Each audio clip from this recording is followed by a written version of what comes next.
I've been inspired to organise this event in memory of Andrew Reid because of all the tremendous work he did in his lifetime to help disadvantaged children.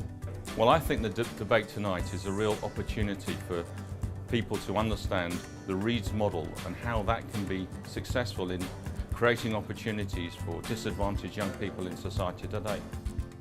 ICAP's involvement is fairly straightforward. We have a fairly strong ethos of giving to charity every year, and Reid's was one of the beneficiaries of ICAP's Charity Day a couple of years ago, and we continue to support the charity in any way we can. Well, as a head teacher of a London state primary school, I'm delighted to be invited to this debate this evening because I do have first-hand experience of what it's like for some children who are living in poverty and deprivation, and the kind of impact this has on their ability to succeed in life, both educationally and socially.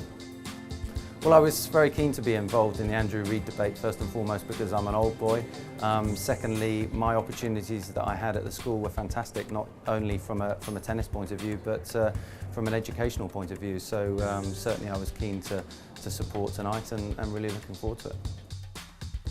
Well, Bryn Dalton, we're very proud to be associated with the Reid School and all the good work that Reid's do.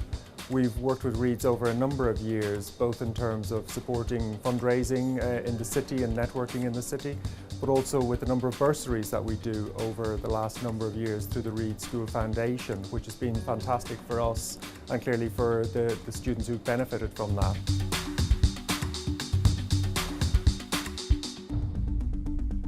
My name's John Inverdale.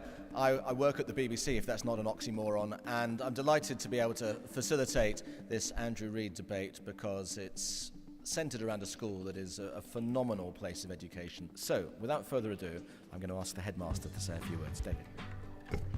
What is a good education and how is it best delivered? How do we go about delivering it to the majority of our pupils and not just to the wealthy few? Particularly, how do we make it available to the most disadvantaged and vulnerable of our children? What Andrew Reid understands and what Kids Company understands is if you've had a difficult life, you do need that extra help, that extra support to access, life-changing things. Reid's was it was something else. The atmosphere is a very friendly atmosphere. People are really welcoming. And you just get this happy sensation when you walk through the doors. Oasis has helped me to become who I am. They've helped me to run my own business, to actually give back to the community, to give back to educating young people. For me, a good education is about creating a community in which a child feels valued and cherished, and then allowing that child to work with you to discover their unique talents, and then nurturing those talents and giving those children an intellectual infrastructure. Before you say what is a good education, you've got to say what is education. Andrew Reid said education is in the end about faith, hope and charity, generosity. And education is about giving a young person, we believe, hope. There was an Ofsted report in 2005 that found that half of youngsters in their 20s felt their education hadn't provided them with the skills they needed when they left school, whether it was educational or social. I think we will only move forward in this when the politicians accept, whatever party they come from, whatever government they've been part of, that our generation has failed in education. Should schools be dealing more with social care issues? So what we need is a radical rethink, a brave rethink of the structures that deliver care to our most vulnerable children and deliver education.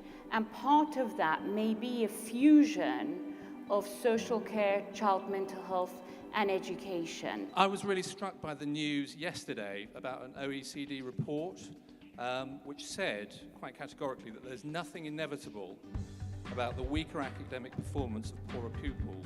Beginning of the 1990s, in England and Wales, under 3,000 children in that year were excluded from school.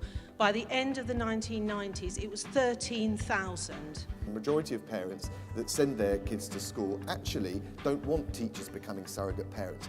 I think that the goal of education is not to get a good job. The goal of education is to become the best possible version of you, which includes academic attainment, but it includes character development. It's not about poverty, material poverty, that determines educational success.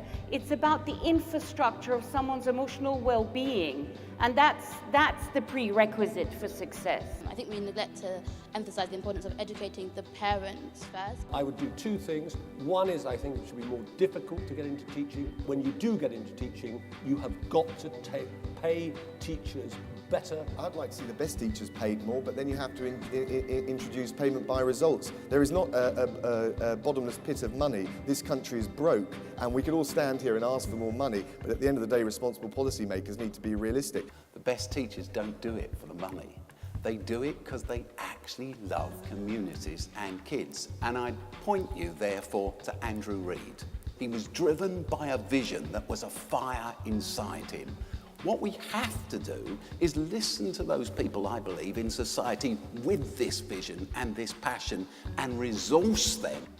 That is where we need to put the money. We mentioned at the start that this is the inaugural Andrew Reid debate, and that means there's going to be another one. My education tells me that. So therefore, we're going to come back at some point, maybe this time next year, and we have already got slated debates about politics, about sport, about corporate social responsibility, and all sorts of other things. So I hope when the next one is advertised, you'll come along and also add to another stimulating evening. Thank you very much.